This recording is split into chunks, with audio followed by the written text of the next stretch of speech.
The finals has gathered a lot of attention these past 3 days. So much so that it's been in the top 10 most played games on the Steam database. And there's a good reason behind it. Hey guys, Bob here, and in this video I'm gonna give you my thoughts on the finals. If you wanna see more videos for the finals, subscribe to the channel. This game really took me by surprise. I first saw the finals when they revealed the open beta and it immediately caught my attention.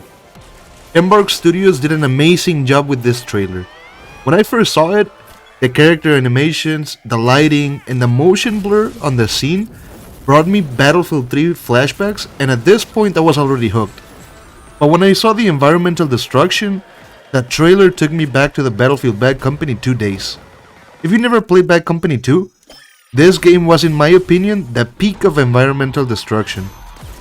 I remember using my explosive equipment to open up holes on buildings just so I could go through the buildings, and the game was just so much fun.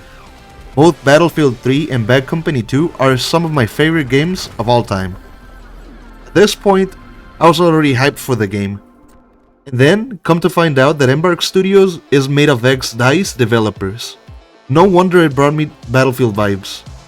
I'm pretty sure this trailer was meticulously made so that it brought nostalgia to those people that played the Battlefield games during their peak.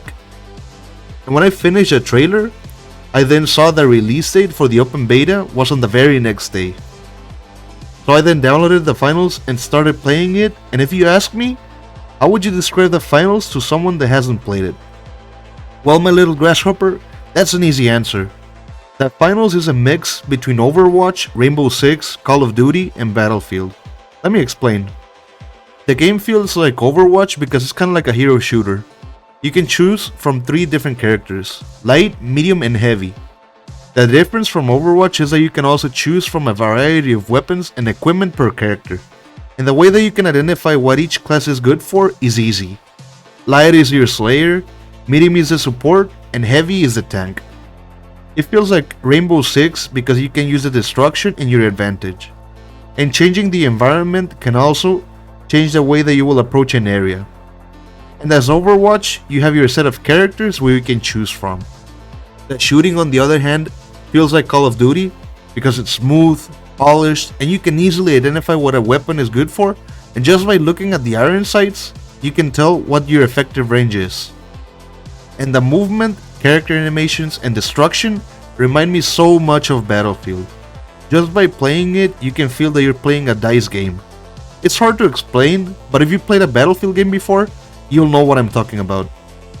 So yeah, the finals takes a little piece of many successful franchises and applies them on a very smart way. And it then adds its own unique flavor. The game modes. There are 2 main game modes offered on the finals. And you also have a ranked tournament mode where you'll be playing against other groups of people scaling the ladder. Ranked is very fun. And as I've been playing it, I've been asking to myself if the finals could become an esport game in the future. Honestly, I don't know. If you think about what makes a good esport game, it's a game that almost completely removes random events from the game. And half of the finals is conformed of random events. You have the destruction, which you can say that makes the game a little bit more tactical, as you can play with the environment. But you don't know what's gonna happen when you destroy the building. The caches might end up buried in the rubble, becoming inaccessible. Which I haven't seen, but it's probably possible.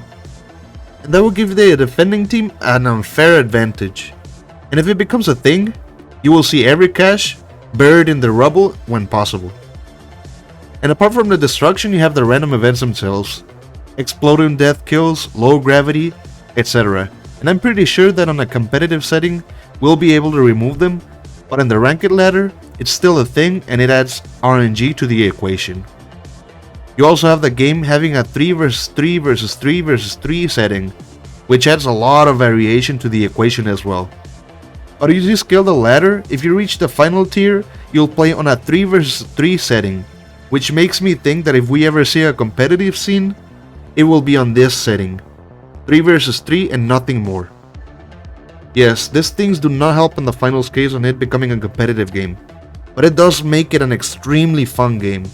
And a fun game will have its audience, and with it, who knows, we might actually see a competitive scene on the game. But we'll just have to wait and see. Add everything together and you have a very strong foundation. But wait, there's more. Add the announcers, the audio, the music, and the theme, and it just feels so goddamn fun. Seriously guys, I have not had this much fun in a game in a very, very long time. And I really hope that the finals becomes a successful video game. The game hasn't even launched yet, but after playing the beta, I will definitely be supporting Embark Studios with maybe a microtransaction here and there, or maybe the battle passes. This game is definitely worth playing, and I can strongly recommend to you to play it. At least try it. It's a free game after all. And that's all for this video guys. If it was entertaining, please leave a like, it really helps out. And if you want to see more videos on the finals, subscribe to the channel. Thank you for watching and I'll see you on the next one. Later.